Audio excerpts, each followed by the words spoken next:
రాష్ట్రంలో కాంగ్రెస్ పార్టీ అధికారంలోకి వచ్చి 11 నెలల సమయం అయిపోయింది. దాదాపు 1 సంవత్సర కాలం కావస్తుంది. కాంగ్రెస్ పార్టీ అధికారంలోకి వచ్చిన తర్వాత అధికారంలో రాకముందు ఏం చెప్పారు, అధికారంలోకి వచ్చిన తర్వాత ఏం చెప్తున్నారు, కాంగ్రెస్ పరిపాలన ఏ విధంగా ఉందనేటువంటిది ఈ రాష్ట్రంలో ఉన్నటువంటి 4 కోట్ల మంది ప్రజలు ఆల్రెడీ రుచి చూడటం అనేది జరిగింది. బీఆర్ఎస్ పార్టీ నాయకులు, బీఆర్ఎస్ పార్టీ కార్యకర్తల కంటే ఎక్కువగానే ప్రజలు స్పందిస్తున్నారు. ప్రజలకు అర్థమైపోయింది, మేము మోసపోయాము. కాంగ్రెస్ పార్టీ చెప్పినటువంటి హామీలన్నీ కూడా ఒక మోసపూరితమైనటువంటి హామీలే. వారు అధికారంలో రావటం కోసం ఇచ్చినటువంటి హామీలు తప్ప మా మంచి కోసమో, మా క్షేమం కోసమో, మా సంక్షేమం కోసమో ఇచ్చిన హామీలు కాదనేటువంటిది ప్రజలకు, అన్ని వర్గాల వారికి, రాష్ట్రంలో ఉన్న వాళ్ళకి అర్థమైపోయింది. ఏ ఎమ్మెల్యే కూడా ధైర్యంగా ఈరోజు గ్రామాలకు వెళ్ళే పరిస్థితి లేదు. ఏ వాగ్దానాన్ని కూడా, ప్రధానమైన వాగ్దానాలు నెరవేర్చలేదు. ప్రజలు కూడా అంటే భారతదేశంలో ఒక ప్రజాస్వామ్యయుతంగా ఎన్నికైనటువంటి రాష్ట్ర ప్రభుత్వము అతి స్వల్ప కాలంలో ఇంత ప్రజా వ్యతిరేకతను మూటగట్టుకున్నటువంటి ప్రభుత్వం భారతదేశంలో కేవలం రేవంత్ రెడ్డి గారి ప్రభుత్వం, కాంగ్రెస్ ప్రభుత్వం మాత్రమే. ఇవాళ ఏ వర్గం కూడా సంతోషంగా లేదు. కాంగ్రెస్ పార్టీ అధికారంలోకి రావాలి, కాంగ్రెస్ పార్టీ అధికారంలోకి వస్తే బీఆర్ఎస్ కంటే బ్రహ్మాండమైనటువంటి పరిపాలన అందించగలుగుతారు, మాకు ఇంకా మరింత సంక్షేమం అందుతుంది, మరింత అభివృద్ధి జరుగుతుంది అనేటువంటి ఆలోచనతోని కాంగ్రెస్ పార్టీ ఇచ్చిన 420 హామీలతోని, 6 గ్యారంటీలతోని ప్రజలు ఓట్లేయటం అనేది జరిగింది. ఈ రాష్ట్రంలో ప్రధానంగా వ్యవసాయం ప్రధాన వృత్తిగా నడుస్తుంది. ఈ రాష్ట్రంలో రైతాంగాన్ని పట్టించుకునేటువంటి దిక్కు ఈ రాష్ట్రం లేదు. అసలు రాష్ట్రంలో ఒక ప్రభుత్వం ఉందా అనేటువంటిది, ఒక మంత్రివర్గం ఉందా అనేటువంటిది కూడా ప్రజలకు అర్థం కాని పరిస్థితి. వారికే సమన్వయం లేదు. ముఖ్యమంత్రి ఒక మాట చెప్తారు, మంత్రులు ఒక మాట చెప్తారు. మంత్రులేమో ఆగస్టు 30 కల్లా రుణమాఫీ అయిపోద్దని మంత్రులు చెప్తారు. ఇంకొక ఆయన డిసెంబర్ కన్నా ఒక ఆయన చెప్తాడు. ఒక ఆయన అసలు మేము ప్రతి రూపాయి చెల్లిస్తామని చెప్తారు. కానీ ఈ రోజు వరకు ఎంతమంది రైతులకి రుణమాఫీ అయిందనేటువంటి మీ భద్రాచల ప్రాంతంలో ఉన్న రైతుల్ని గ్రామాలకు వెళ్ళి అడిగితే తెలుస్తుంది. మా పిఎస్సిఎస్ చైర్మన్ గారు ఇక్కడే ఉన్నారు, శ్రీనివాస్ గారు. వారికి తెలుస్తుంది ఎన్ని రుణాలు మాఫీ అని వాళ్ళ బ్యాంకులు అనేది వారికి అర్థమై, వాళ్ళకి తెలుసు కాబట్టి లెక్కలు. నేను వివరాల్లో పోను, కానీ వారన్నట్టు 30-40% కూడా కాలేదు. మేము చెప్పే మాట కాదు. కాంగ్రెస్ పార్టీ తరపున నాయకులుగా ఉండి కాంగ్రెస్ పార్టీ తరలో తిరిగి ఓట్లేపించి కష్టపడ్డటువంటి కాంగ్రెస్ పార్టీ రైతులు చెప్తున్నట్టు మాట. మేము బీఆర్ఎస్ రైతులను, బీఆర్ఎస్ నాయకులకు చెప్పండి.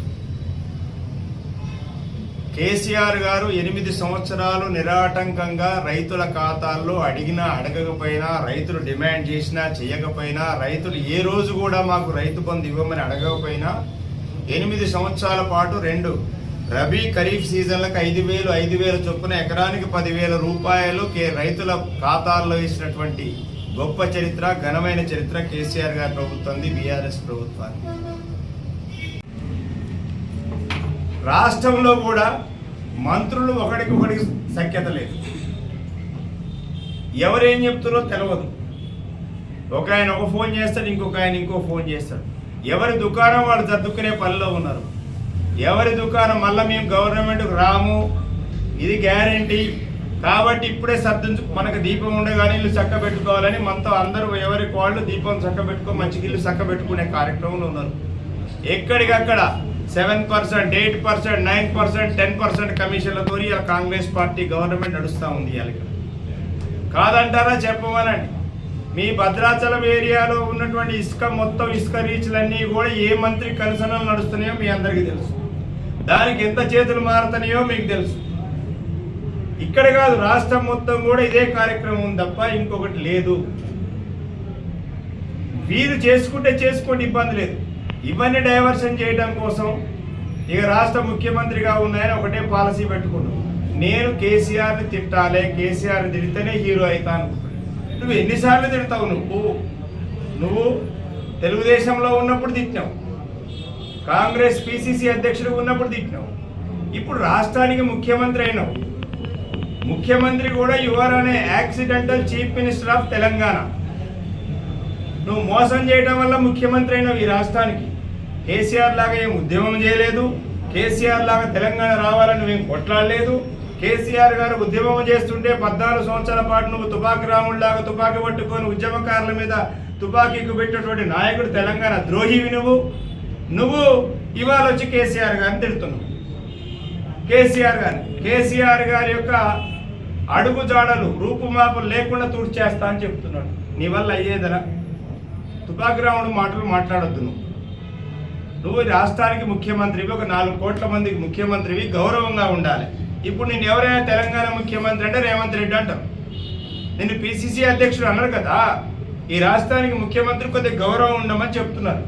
గౌరవంగా మాట్లాడాలి, భాష కూడా గౌరవంగా ఉండాలి. కేసీఆర్ ఆనవాళ్ళు లేకుండా తుడిచేస్తా అని చెప్తున్నాడు. ఏం ఆనవాళ్ళు లేకుండా తుడిచేస్తాడు? కేసీఆర్ గారు పెట్టిన రైతు బంధు ఇవ్వను. కేసీఆర్ ఆనవాళ్ళు లేవు అని అంటే కేసీఆర్ గారు పెట్టిన రైతు బంధు ఇవ్వను. ప్రజలు కూడా అర్థం చేసుకోవాలి. కేసీఆర్ ఆనవాళ్ళని తీసేస్తారంటే కాళేశ్వరం నీళ్లు బంద్ చేయటం. ఇవాళ కాళేశ్వరం పనికిరాదు అని చెప్పేసేసి పెద్ద గొడవ చేసినటువంటి ఈ ముఖ్యమంత్రి, ఈ మంత్రులు, ఈ ప్రభుత్వం అదే కాళేశ్వరం నీళ్లు మల్లన సాగర్ తీసుకొచ్చి, అదే మల్లన సాగర్ నుంచి హైదరాబాద్కు తీసుకొచ్చి, ఆ హైదరాబాద్లో మూసీ ప్రక్షాళన కోసం వాడే నీళ్ళు ఏవి? కాళేశ్వరం నీళ్ళే కదా. అంటే కేసీఆర్ ఆనవాళ్ళు దుడిచేయాలంటే నువ్వు కాళేశ్వరం బంద్ చేయాలి. బంద్ చేసే దమ్ముందా నీకు? నేను అడుగుతున్నా. బంద్ చేయలేవు. కేసీఆర్ ఆనవాళ్ళు దుడిచేయాలంటే కేసీఆర్ ఇచ్చిన 2000 పెన్షన్ నువ్వు బంద్ చేయాలి. మరి కుట్రవంతాన్ని బంద్ చేయాలి ఉందా? ఆడబిడ్డలకు ఇచ్చేటువంటి ₹1,00,000 కళ్యాణ లక్ష్మో షాదీ ముబారక్ పేరుతో ఇచ్చే ₹1,00,000 మాపేయాలి. ఇవాళ కళ్యాణ లక్ష్మి షాదీ ముబారక్ ఈరోజు స్కీమ్ ఉంది అంటే దాని వెనకాల కేసీఆర్ ఉన్నాడు. ఒకటైతే వాస్తవం, ప్రజలు అనుకుంటున్నారు మేము శ్రీరామచంద్రుడు లాంటి కేసీఆర్ గారిని అరణ్యవాసానికి పంపించి రాక్షసులు లాంటి రేవంత్ రెడ్డి పాలన రాష్ట్రంలో తీసుకొచ్చుకున్నాం అనేటువంటిది ప్రజలు ఈరోజు అర్థం చేసుకున్నారు. రాక్షసుల పాలన అనేటువంటిది శాశ్వతం కాదు. రాముల వారు తాత్కాలికంగా అరణ్యవాసం పోవచ్చేమో ప్రజలు మోసపోవటం వల్ల, కానీ అదే శ్రీరామచంద్రుడు మళ్ళా డెఫినెట్గా రాబోయే ఎన్నికల్లో మళ్ళా పట్టాభిషక్తుడు కావడం అనేది గ్యారంటీ. కేసీఆర్ గారు మళ్ళా తిరిగి రాష్ట్రానికి ముఖ్యమంత్రి కావడం అనేది గ్యారంటీ. ఇవాళ అడుగుతున్న చాలామంది ఎమ్మెల్యేలు అయ్యారు. ఇక్కడ కూడా మా కష్టార్జితం గెలిచినటువంటి ఎమ్మెల్యే గారు అధికారం కోసం కాంగ్రెస్ పార్టీలో పోయారు. మరి ఆయన అక్కడ ఏం అనుభవిస్తున్నారో నాకైతే తెలియదులే, కానీ ఎందుకంటే మీకు ఎక్కువ తెలియాలి భద్రాచలం ప్రజలకి. ఆయనకు కూడా తెలుసు ఆయన ఏం తప్పు చేసినా అనేటువంటిది ఆయనకు కూడా తెలుసు. ఎందుకు అంటే అక్కడ పోయిన తర్వాత అర్థమైంది. రాత్రి మ్యారేజ్ దగ్గర ఒక కాంగ్రెస్ నాయకుడు కలిసిండు. అన్న 4 రోజులు అయితే అంతా మళ్ళీ మీ దాంట్లోకే వస్తామన్నారు అంటుండే ఆయన.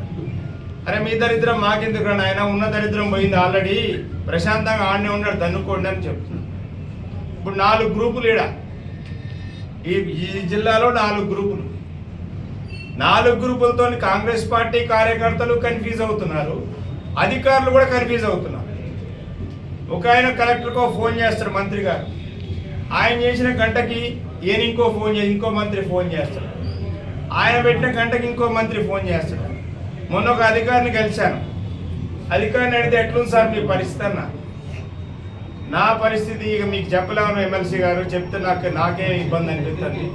నన్ను ట్రాన్స్ఫర్ ఏమైనా చేసి అక్కడ పోస్టింగ్ ఇస్తే నేను వెళ్ళిపోతా నుంచి అని పరిస్థితి చెప్తున్నది. కానీ ఎందుకే మరి ఇంతకుముందు మీరు వేరే కాడ చేశారు కదా అంటే, నాకు అప్పుడు ఒకడే మొగడు సార్, ఇప్పుడు 3 మొగళ్ళు అయ్యారు సార్ అని చెప్తున్నా. అంటే ఒక జిల్లా అధికారి